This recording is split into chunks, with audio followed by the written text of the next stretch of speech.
বর্তমান সময়ে স্বামী স্ত্রী দুজনেই চাকরি করে, ঘরের কাজগুলো ভাগাভাগি করে নেয়। কাজের লোক থাকলেও আরও অনেক কাজ থাকে যেগুলো ভাগাভাগি করে নিতে হয়। সন্তান এলে সন্তানের দায়িত্ব দুজনেই নেয়। নিজেরা সময় বের করে সন্তানকে সময় দেয়।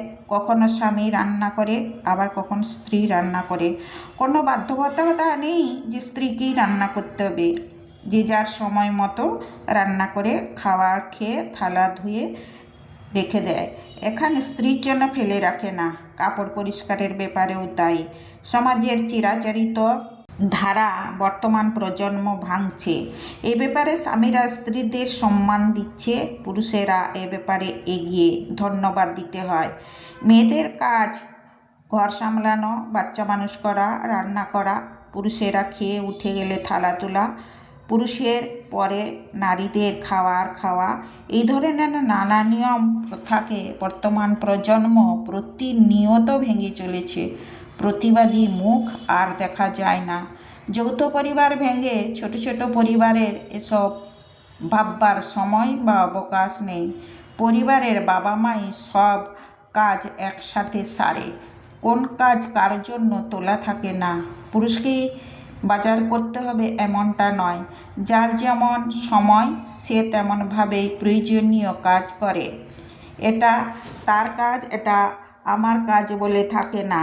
দুইজনের বোঝাপড়ায় ছোট পরিবার চলে, এটাকে সাধুবাদ জানাতে হয়। বর্তমান প্রজন্ম পরিবর্তন আনছে, নিজেদের প্রয়োজনে এই পরিবর্তন হচ্ছে। আগেকার দিনে স্বামী স্ত্রী একসাথে প্রায় বেরোতেন না। বর্তমানে স্বামী স্ত্রী যুগলে সন্তানকে নিয়ে বেরিয়ে ঘুরে আসতে একটু কোয়ালিটি টাইম কাটান। একসাথে বাইরে খাওয়া, বাইরে কোথাও ঘুরে আসা। তবে এক কথা না বললে নয় যে আগেকার গিন্নিরা তেমন করে স্বামীদের সঙ্গে ঘর থেকে বেরিয়ে কোথা থেকে বেরিয়ে আসা হতো না। ইদানিংকালের যেমনটা দেখা যায়, 2-4 দিনের ছুটি নিয়ে প্রায় এরা বেরিয়ে আসেন। এরা রিল্যাক্স এনজয় করতে চান। আগেকার গিন্নিদের রিল্যাক্স এনজয় বলে যা করতেন তা ওই যৌথ পরিবার 4 দেওয়ালের ভিতরে। কর্তামশাইরা বন্ধুবান্ধব নিয়ে দিব্যি দেশ বিদেশ ঘুরে বেড়ান, স্ত্রীদের সঙ্গে নেন না। এইসব প্রথা নিয়ম প্রতিনিয়ত ভাঙছে। নারীরা বাইরে বেরিয়েছে, নিজেদের যোগ্য করে জোর করে অধিকার আদায় করে নিচ্ছে। এ ব্যাপারে নারীদের সাধুবাদ দিতে হয়। যত সময় এগোবে নিত্য নতুন নিয়ম হবে, পুরনো নিয়ম ভাঙবে। সব কালের সব দোষ থাকে।